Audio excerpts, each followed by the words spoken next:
Hello guys, कैसे हो सभी। आज अपन डिस्कस करेंगे रीनीट 2026 के लिए। ठीक है, क्योंकि नीट 2026 का पेपर हो चुका है, तो वो पेपर लीक के चलते हुए उसको कैंसिल कर दिया, तो रीनीट हो गया। तो रीनीट में कम से कम 30 से 40 दिन का टाइम तो लगेगा पेपर होने में। ठीक है, और 5 से 10 दिन के अंदर आपका डेट बता दी जाएगी। ठीक है, 15 से 20 दिन के अंदर आपको एडमिट कार्ड आ जाएंगे। ठीक है, और सारी चीज़ें और देखो, आपका सेंटर वगैरह शायद वही रहेगा, सेम सेम ही रहेगा, है ना सेंटर तो। बाकी तुम्हारा रिफंड वगैरह जो जनरल ओबीसी वालों के 1500 1600 जो रुपये लगे थे वो वापस आएंगे। SC ST वालों के 1000 रुपये वापस आ जाएंगे।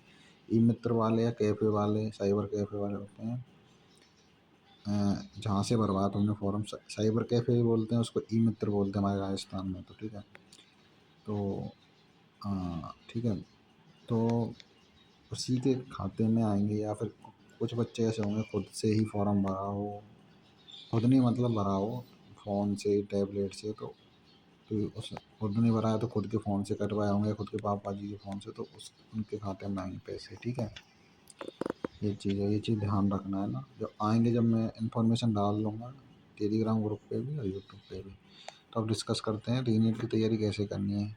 PCB NCERT mind map revision first point है।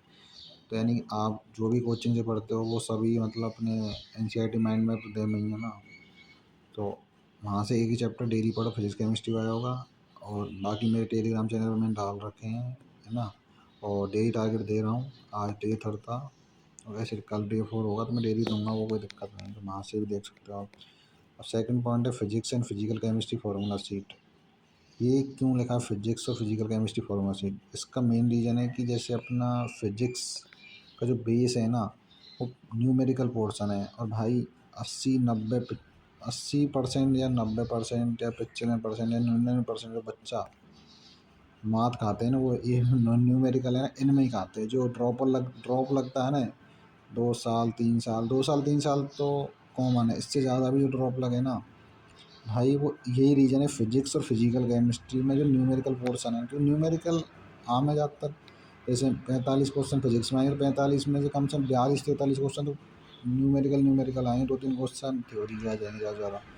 फिजिकल में भी 15 क्वेश्चन आते हैं ना फिजिकल केमिस्ट्री में, 15 में से 12 13 क्वेश्चन तो न्यूमेरिकल ही आएंगे। तो वही चीज़ है।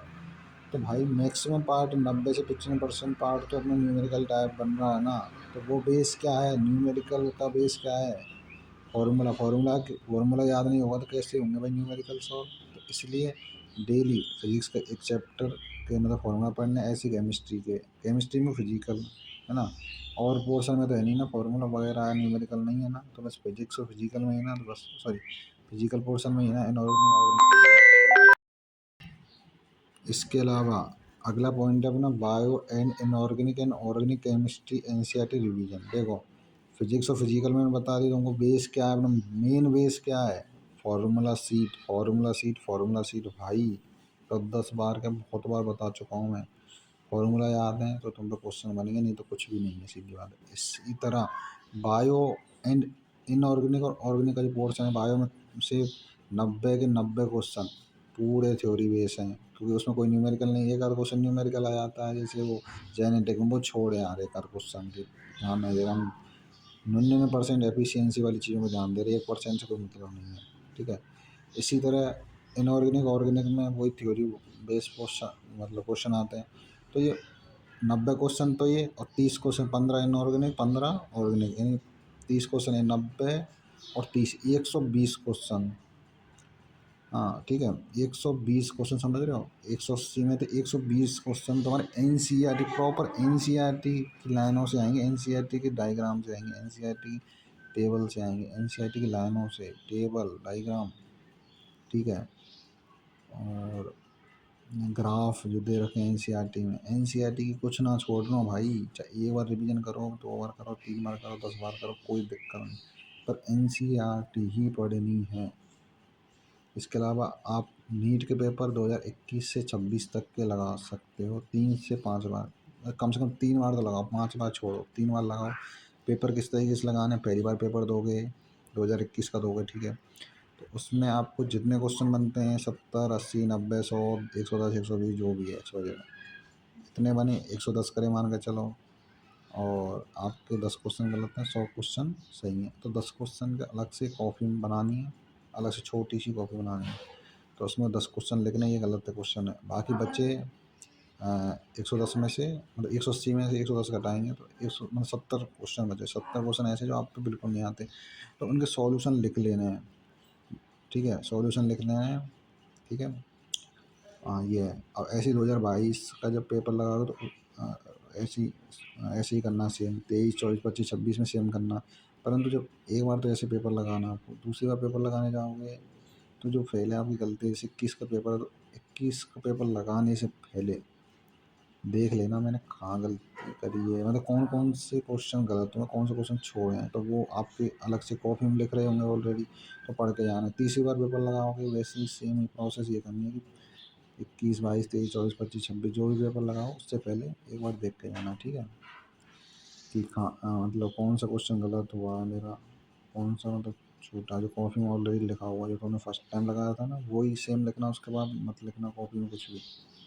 फर्स्ट बार जो पेपर लगाओ उसमें लिख लेना, उसके बाद सेकंड थर्ड बार कुछ ना लिखना, ठीक है, ये चीज़ है। और फर्स्ट टाइम जो पेपर लगाओगे टाइम ज़्यादा लगेगा, सेकंड बार में उससे कम, थर्ड बार में उससे भी कम। और OMR के संग लगाना, सब OMR फिलिंग होनी चाहिए एक एक क्वेश्चन की, ठीक है, इससे OMR प्रैक्टिस हो जाएगी, क्वेश्चन प्रैक्टिस हो जाएगी, क्योंकि ये लास्ट 5 साल के पेपर है ना, इनमें से 50 से 60% क्वेश्चन तो यही मतलब डायरेक्टली आएंगे, तुमको देख लेना।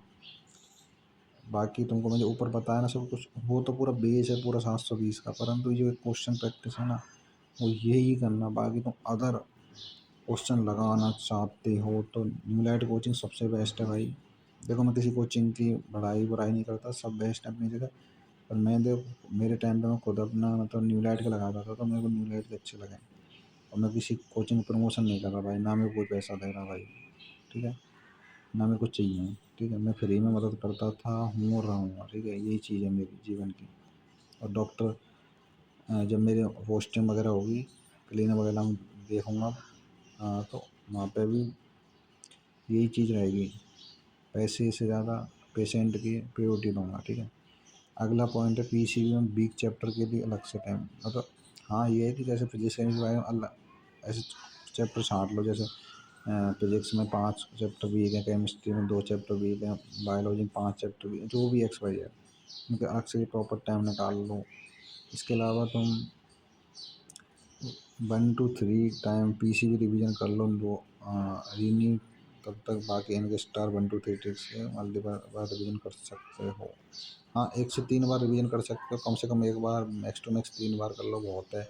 यदि ये भी नहीं करना, ये तो चलो ठीक है, जिनका दिमाग अच्छा, एक्यूरेसी अच्छी, वो सोचते हैं कि यार मैं तो कर ले जाऊँगा, मतलब उस पर बिल्कुल 100% भरोसा कि हाँ मेरे को याद हो जाती सारी चीज़ें एक बार में, पर वो भी कम से कम 3 बार रिवीजन करे जो मैंने बताया।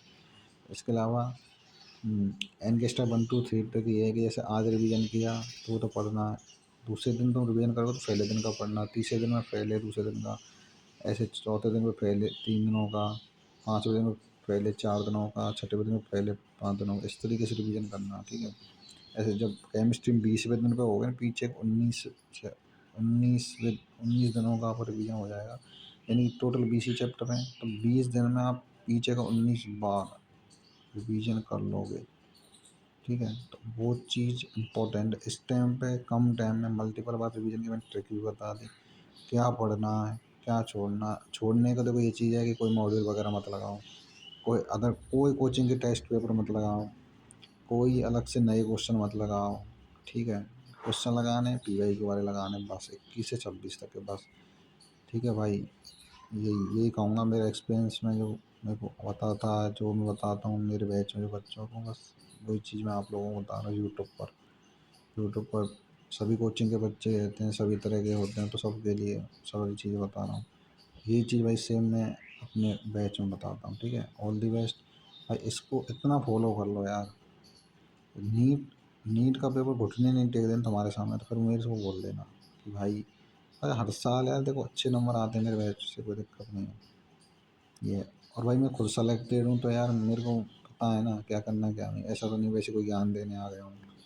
ज्ञान उन्हीं का अच्छा लगता है समाज में जो मतलब कुछ कर चुके हैं, ठीक है, और उन्हीं की बातें मानते हैं। और भाई जो अनसेलेक्टेड है उनकी बात क्यों मानेगा कोई? समझ रहे हो ना? तो बस मैं तो सेलेक्टेड हूँ, तो मेरे को पता क्या करना है, क्या छोड़ना, क्या नहीं करना। अब देखो कितना कम टाइम बचा, उसमें भी मैंने सारी चीज़ें बता दी है। इतना कर लो बस यार, आराम से होगा। ठीक है, ऑल द बेस्ट भाई, है ना।